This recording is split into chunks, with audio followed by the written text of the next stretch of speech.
ஒரு உயிரை காப்பாத்த தன்னோட கிட்னியை கொடுத்துட்டு அதையும் வெளியே தெரிய வேணாம்னு சொல்றது எவ்வளவு பெரிய விஷயம்டி. இப்ப நீங்க பேசிட்டு இருந்தீங்களே துளசி, அந்த பொண்ணு நான் பார்க்கணும்.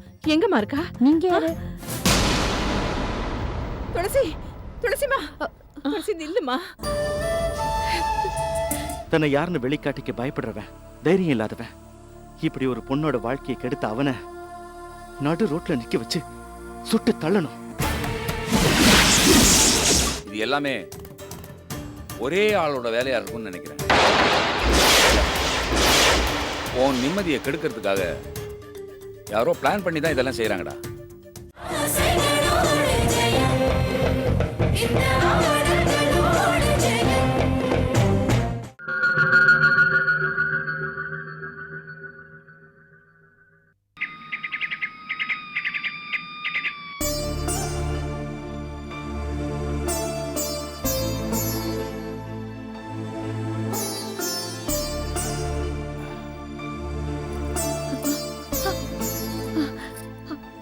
அம்மா, அம்மா, அம்மா.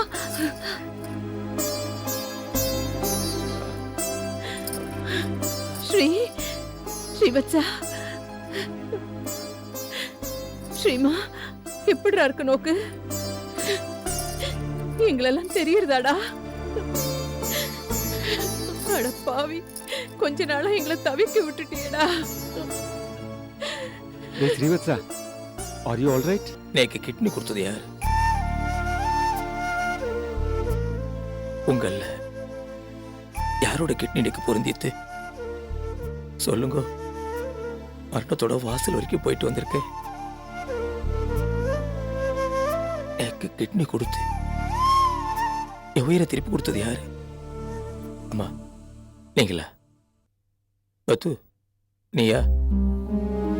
அப்பா சொல்லுங்களே, நீங்களா இல்ல மாமாவா? பிளட் டெஸ்ட் பண்ணி பார்த்தாங்க. எங்க யாரோட பிளட் குரூப்பும் உங்களுக்கு செட் ஆகல. அதனால நாங்க எங்க கிட்னியை தர முடியாதுன்னு டாக்டர் சொல்லிட்டாரு. யாரோ ஒரு புண்ணியவா உங்களுக்கு கிட்னியை கொடுத்து உதவி இருக்கா. அது யாருன்னு எங்களுக்கும் தெரியாது. ஓகே, ஆபரேஷன் பண்ண இடத்துல பெயின் எப்படி இருக்கு? பரவாயில்ல டாக்டர்.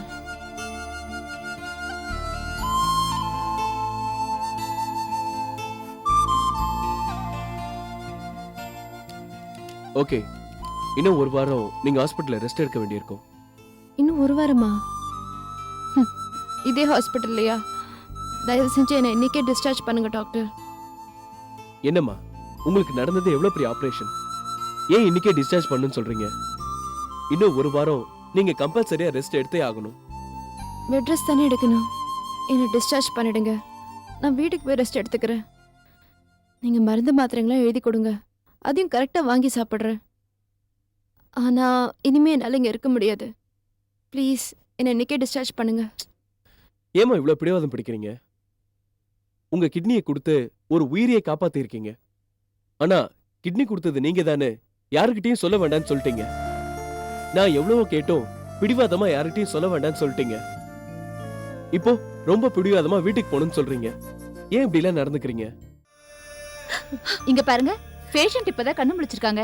அவரு ரெஸ்ட் எடுக்கட்டும், நீங்க அப்புறமா பேசிக்கோங்க. இந்த ஸ்லிப்ல இருக்க மருந்தெல்லாம் வாங்கிட்டு வாங்க. நான் வாங்கிட்டு. வேண்டாம் பத்மா, வேண்டாம், என்கிட்ட கொடு. அவன் நல்லபடியா கண்ணு முழிப்பானா? ஆபரேஷன் நல்லபடியா நடக்குமான்னு சாப்பிடாம கொள்ளாம உடம்புல தெம்பே இல்லாம இருக்க. நீ ஸ்ரீவத்சன் பக்கத்திலேயே இரு, நான் போய் வாங்கிட்டு வரேன். நீ இருடி.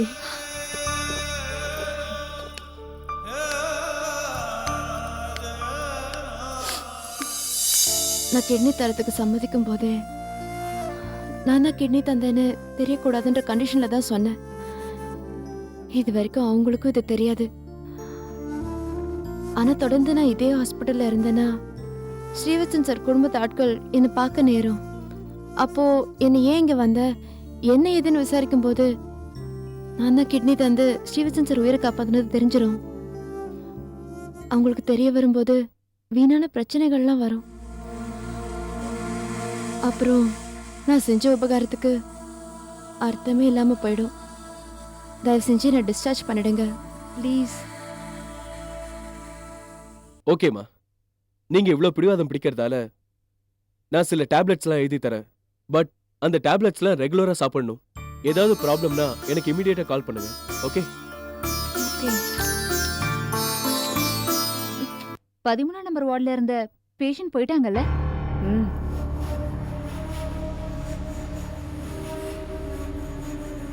அவங்க எந்த துளசி ஒரு உயிரை காப்பாத்த தன்னோட கிட்னியை கொடுத்துட்டு அதையும் வெளியே தெரிய வேணாம்னு சொல்றது எவ்வளவு பெரிய விஷயம்டி. இப்பவும் இங்க இருந்தா அவங்க கிட்னி கொடுத்த விஷயம் வெளியே தெரிஞ்சிருந்தா இப்போ டிஸ்சார்ஜ் ஆகி போறாங்க. இவங்கள மாதிரி நல்ல மனுஷங்க இன்னும் இருக்கறதுனாலதான் நாட்டுல கொஞ்சமாவது மழை பெய்யுது. நீ சொல்றது சரிதான். அம்மா, இப்ப நீங்க பேசிட்டு இருந்தீங்களே துளசி, அந்த பொண்ணு நான் பார்க்கணும். எங்கம்மா இருக்கா? நீங்க யாரு? நீங்க ஏன் கேக்குறீங்க? ஐயோ, கேள்வி எல்லாம் இப்ப கேட்காதம்மா. அவ வீட்டுக்கு போறதுக்கு முன்னாடி நான் அவளை பார்க்கணும். தயவு செஞ்சு சொல்லுங்கம்மா, அவ எங்க இருக்கா? அவங்க இப்பதான் போறாங்க. கார்ல ஏறி உட்கார்ந்துருப்பாங்க. இப்பதான் போனாளா?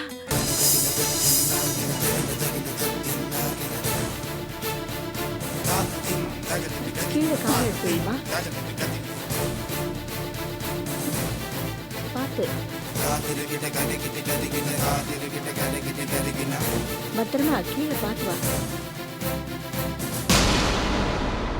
துளசி, துளசிமா, துளசி நில்லுமா. நீ வயசுல என்னை விட சின்னவ, நான் பெரியவ. சின்னவா கால்ல விழுந்தா ஆயுசு குறையும்னு சொல்லுவா. அதனாலதாம்மா நான் உன் கால்ல விழல துளசி. என் புள்ள ஸ்ரீவத்சனோட உயிரை காப்பாத்த உன் கிட்னியை கொடுத்து உதவி பண்ணதுக்கு ரொம்ப நன்றிம்மா. அம்மா, என்ன இதெல்லாம்? ஏன் இப்படி பெரிய பெரிய வார்த்தைகளா பேசுறீங்க? நான் செஞ்சது ஒன்றும் பெரிய காரியம் இல்ல. ஸ்ரீவத்சன் சார் எனக்கு எவ்வளவு உதவிகளை செஞ்சிருக்காரு. அதுக்காக நான் என் உயிரையே தரலாம். ஏதோ என்னாலான ஒரு சின்ன உதவியை தாம்மா செஞ்சேன். என் கிட்னியை கொடுத்து சின்ன அளவுல தாம்மா உதவி செஞ்சேன். அவ்வளவுதாம்மா. துளசி, நீ என் புள்ள ஸ்ரீவத்சனை எம்மன் இருந்து மீட்டு என்கிட்ட திரும்ப ஒப்படைச்சிட்ட. நீ செஞ்சிருக்கிறது எவ்வளவு பெரிய காரியம் தெரியுமா? என் பிள்ளைக்கு மட்டும் ஏதாவது ஆயிருந்ததுன்னா நான் இப்ப உங்ககிட்ட பேசிட்டு இருந்திருக்கவே மாட்டேன். நானும் போய் சேர்ந்திருப்பேன். இவ்வளவு பெரிய விஷயத்த செஞ்சுட்டு ஏம்மா, ஏன் உன்னை வெளிக்காட்டிக்க தயக்கப்படுற? உடல் உறுப்பை இன்னொருத்தருக்கு கொடுத்து அவளை காப்பாத்துறது, அப்பேற்பட்ட காரியத்தை செஞ்சது யாருன்னு தெரியாதுங்கிறேன். டாக்டர் கிட்ட விசாரிச்சு தெரிஞ்சுக்க வேண்டிதானே? டாக்டர் கூப்பிடுங்க, நான் கேட்கிறேன். எனக்கு உயிர் பிச்சை போட்ட அந்த கடவுள் யாருன்னு நான் கேட்கிறேன். நாங்க கேட்டு பார்த்துட்டோம். ஆனா டாக்டர் சொல்ல மாட்டேன்னு சொல்லிட்டார். உங்களுக்கு கிட்னி தந்தவா தன்னை யாருன்னு சொல்லக்கூடாதுன்னு டாக்டர் கிட்ட சொல்லிட்டாராம். ஆரம்பத்துல எனக்கு ஃப்ரெண்டா ரொம்ப நட்பா பழகின பத்மா திடீர்னு என்ன விரோதியா நினைச்சு வெறுக்க ஆரம்பிச்சிட்டா. நான் ஸ்ரீவத்சன் சார் ஆபீஸ்ல வேலைக்கு சேர்ந்த உடனே அவளோட விரோதம் இன்னும் அதிகமாயிடுச்சு.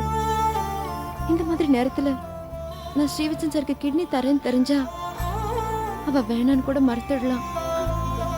அது ஸ்ரீவத்சன் சார் உயிருக்கு ஆபத்தா கூட முடிஞ்சிடலாம். அதனாலதான் இந்த விஷயத்த மறைச்சேன். இங்க பாருமா, மனுஷாலோட பிறப்பை வச்சு அவளை எடை போடுறது தப்புன்னு நீ நிரூபிச்சிட்டம்மா. தாசி குலத்துல பிறந்த நீ இப்ப செஞ்சிருக்கிற இந்த காரியத்தால ரொம்ப ரொம்ப உயர்ந்து நிக்கிறமா. அம்மா, இது வரைக்கும் ஸ்ரீவத்சன் சாருக்கு கிட்னி தந்தது நான் தாங்கிறது யாருக்கும் தெரியாதோ அதே மாதிரி இனிமேலும் தெரியக்கூடாது.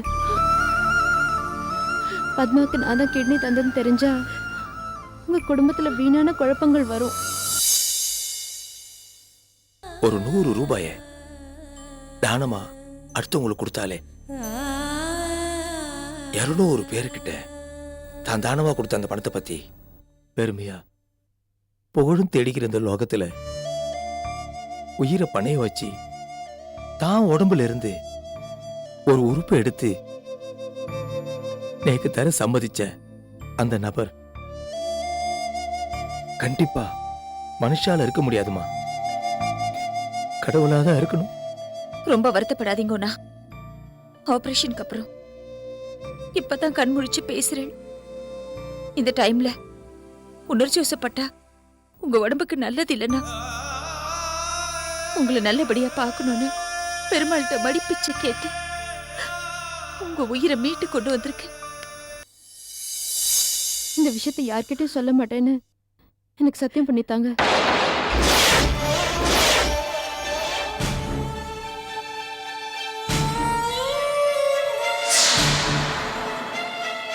என் மேல வச்சிருக்கிறது உண்மையான அன்புனா இந்த விஷயத்தை யார்கிட்டயும் சொல்ல மாட்டேன்னு சத்தியம் பண்ணித்தாங்க. சத்தியம் பண்ணுங்கம்மா.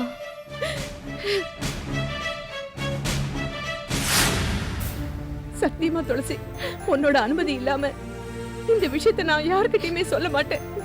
யார்கிட்டயும் சொல்ல மாட்டேன். நன்றிம்மா, ரொம்ப நன்றி. நான் கிளம்புறேன். துளசி, ஜாக்கிரதையா உடம்ப பாத்துக்கோ. வேளை வேளைக்கு மருந்து மாத்திரை எல்லாம் சாப்பிடணும். நான் இருக்கேன் உனக்கு பக்க பலமா. நான் பாத்துக்கிறேன்டா. ஜாக்கிரதையா பாத்துக்கோங்க. அவளுக்கு என்ன வேணாலும் என்கிட்ட கேளுங்க. நான் இருக்கேன். வரேம்மா, பார்த்து. சீற்றிலே முளைத்தாலும் சிக்கி தவித்தாலும் பெண்மனம் செந்தாமரை. சூரியன் உரைத்தாலும் புயல் மழை அரைத்தாலும் புன்னகை ஏந்தும் குடை. ஆதாரம் இல்லாத அரிதாரமோ அவமானம் படுகின்ற அவதாரமோ. விடிதிரையின் பனிதுளிகள் விலகிடும் காலம் தான் நினைவாராதோ.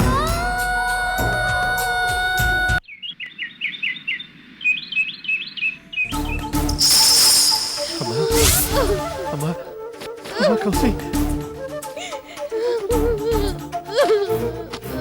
பெருமாளே, அம்மா என்னம்மா இது?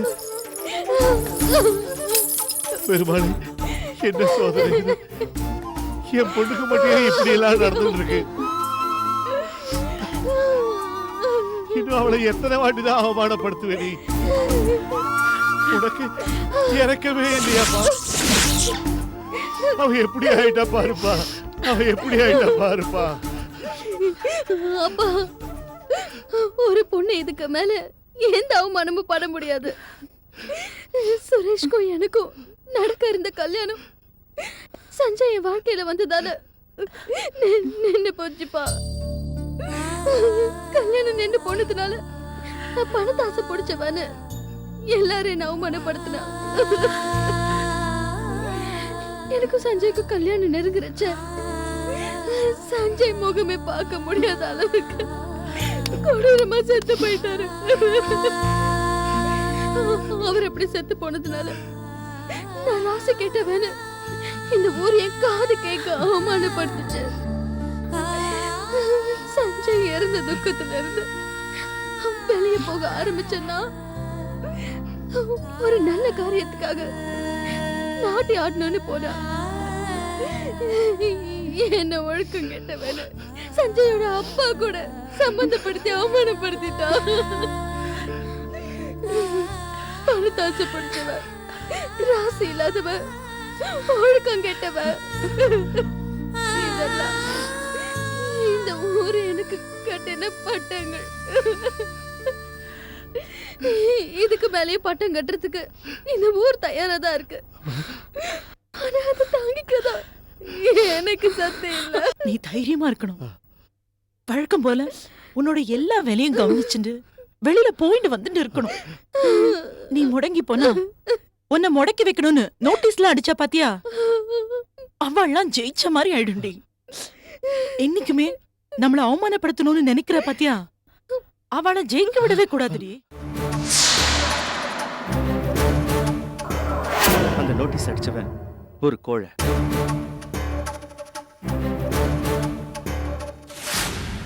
தன்னை யாருன்னு வெளிக்காட்டிக்க பயப்படுறவன், தைரியம் இல்லாதவன், இப்படி ஒரு பொண்ணோட வாழ்க்கையை கெடுத்த அவனை நடு ரோட்ல நிக்க வச்சு சுட்டு தள்ளணும்.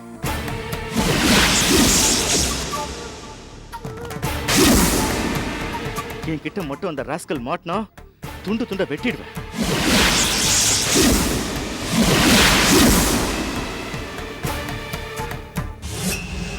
அந்த நோட்டீஸை பிரிண்ட் பண்ணவன் யாருன்னு கண்டுபிடிச்சு உங்க முன்னாடி கொண்டு வந்து நிப்பாட்ட வேண்டியது என்னோட வேலை. கௌசல்யா ரொம்ப நல்ல பொண்ணு. அவளுக்கு இந்த மாதிரி ஒரு தர்ம சங்கடத்தை உண்டு பண்ணவன நான் சும்மா விட மாட்டேன். எனக்கு என்னமோ நடந்த நிகழ்ச்சியெல்லாம் பார்க்கும்போது ஒண்ணுக்கொன்னு ஏதோ லிங்க் இருக்குன்னு தோணுது. ராஜா, உன்னை ஆஸ்பத்திரியில் கொலை பண்ண வந்தது, அப்புறம் சஞ்சய் விபத்தில் இறந்தது, அப்புறம் சுரேஷ்க்கு நடந்த ஆக்சிடென்ட், இப்போ ஆடிட்டோரியத்தில் நோட்டீஸ் அடிச்சு கலட்டா பண்ணியிருக்காங்க, ப்ரோக்ராமே நடக்க விடாம பண்ணிட்டாங்க. இது எல்லாமே ஒரே ஆளோட வேலையா இருக்கும்னு நினைக்கிறேன். உன் நிம்மதியை கெடுக்கிறதுக்காக யாரோ பிளான் பண்ணி தான் இதெல்லாம் செய்யறாங்கடா. அது யாருன்னு கண்டுபிடிக்கணும். அங்கிள், உங்க கேள்விக்கெல்லாம் சீக்கிரமே பதில் கிடைச்சிடும். பாஸ்கர் அண்ணன் சீக்கிரமா கண்டுபிடிச்சிடுவாரு. சரி ராஜா, நாங்க கிளம்புறோம். சுரேஷ் ஏற்கனவே ஒரு பேஷண்ட், அவனை கொண்டு போய் ஹாஸ்பிட்டலில் விட்டுட்டு அப்புறம் நான் வீட்டுக்கு போனோம். நீ கொஞ்சம் ரெஸ்ட் எடுத்துக்கோ. ஆடிட்டோரியம்ல நடந்த அந்த சம்பவத்தால கௌசி மனசு ரொம்ப பாடுபட்டிருக்கும். அவ அவமானத்தால கூனி குறுகி போயிருப்பா. நான் போற வழியில அவ வீட்டுக்கு போயிட்டு அவளுக்கு ஆறுதலா 4 வார்த்தை பேசி அவளை சமாதானப்படுத்திட்டு அப்புறம் ஹாஸ்பிட்டலுக்கு வர. வேண்டாம் சுரேஷ், நீ இப்போ போய் கௌசல்யா பார்க்கறது எந்த விதத்துலையும் உபயோகமாக இருக்காது. அவளா அழுது அழுது இந்த பிரச்சனையிலிருந்து வெளில வரட்டும். இப்போ போய் ஆறுதலாக பேசினீன்னா அது அவளுக்கு வேதனையாக தான் இருக்கும்.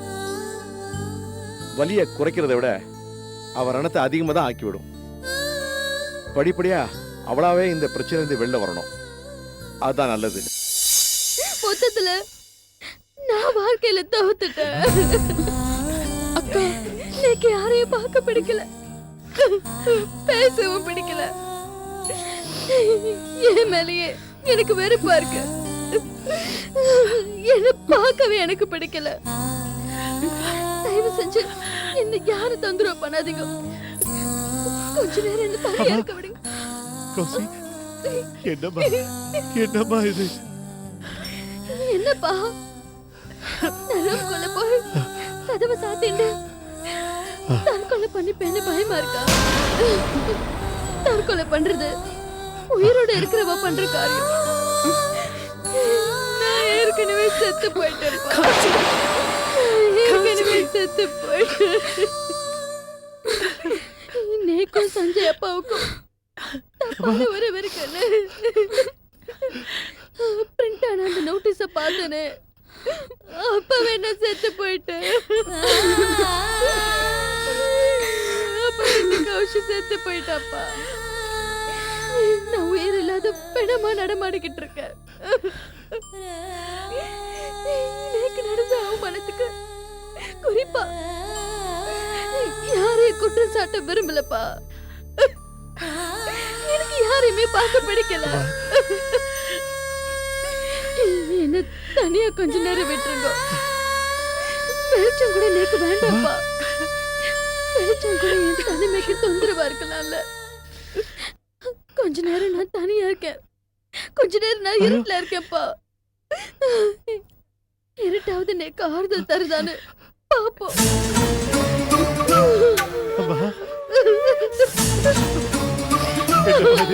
என்னம்மா இதெல்லாம்? அம்மா, கதவு சாத்திட்டாமா? என்னம்மா இது? பயமா இருக்குப்பா. என் பொண்ணு இருட்டுல உட்காந்துட்டு நிம்மதி வேணும்னு கேட்கிறாமா? அவளோட சந்தோஷமும் குடும்ப வாழ்க்கையும்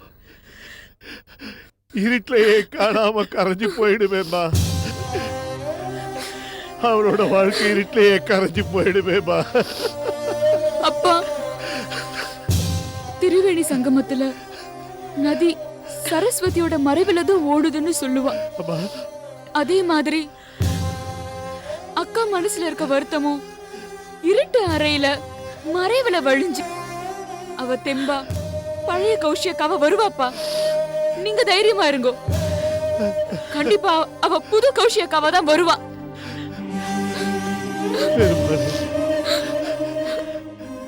நீதாப்பா என் பொண்ணு கௌசிய பார்த்தலும். என்னோட கௌசிய நீதாப்பா எனக்கு திரும்ப கொடுக்கணும். அவளுக்கு பழைய கௌசியா லேக்கு கொடுப்பா.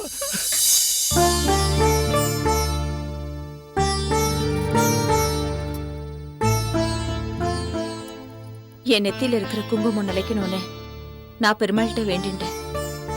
பெருமாள் உங்களை காப்பாத்தி என்கிட்ட கொடுத்துட்டார். அதனாலதான் இன்னைக்கு இந்த குங்குமத்தை நான் உங்களுக்கு வச்சு விட்டேன். டே ஸ்ரீவத்சா, நீ முடியாம படுத்துட்டு இருக்கச்சே உன்னை பழைக்க வச்சுட்டா எடைக்கு எடை தங்கம் தரேன்னு பெருமாள்கிட்ட வேண்டிண்டேன். உன்னை அழைச்சிட்டு திருப்பதிக்கு போய் உன் எடைக்கு எடை தங்கம் கொடுக்கணும்டா. அதுக்கு என்னம்மா, திருப்பதிக்கு போயிட்டு வந்தா போச்சு. அது சரிம்மா, நான் பொழைச்சதுக்கான நேர்த்தி கடனை பெருமாளுக்கு செலுத்துறேன்னு வேண்டின்னு இருக்கேளே, செலுத்திடுவோம். நான் பொழைக்கிறதுக்கு காரணம் வந்தவ யாருன்னு விசாரிச்சேல?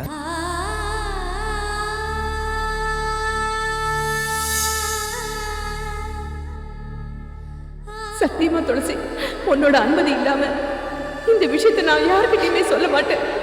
யாருக்கிட்டையும் சொல்ல மாட்டேன். யாருக்கிட்டையும் சொல்ல மாட்டேன். யாருக்கிட்டையும் சொல்ல மாட்டேன். ஸ்ரீவத்சா, எங்கடா விசாரிக்கிறது? டாக்டர் கேட்டோம், அவர் சொல்லவே மாட்டேங்கிறார். அந்த கிட்னி டோனர் அவ வெளியில சொல்ல பிரியப்படாதனால டாக்டர் சொல்லவே மாட்டேங்கிறார். வேற எங்க போய் நான் விசாரிக்கிறது? அட விடுங்கோண்ணா, எப்படியோ நம்ம ஸ்ரீவத்சன் நல்லபடியா பொழைச்சிட்டான், நமக்கு அது போரும். அது எப்படிம்மா, என்ன அனாதையா தவிக்க விட்டுட்டு இந்நேரம் போய் சேர்ந்திருக்க வேண்டிய இவரை மனுஷ ரூபத்துல வந்து உதவி பண்ண அந்த கடவுள் யாருன்னு நாம தெரிஞ்சுக்க வேண்டாமா? அவ யாருன்னு தெரிஞ்சா அவ கால்ல விழுந்து நான் என் நன்றியை தெரிவிச்சுக்குவேன்.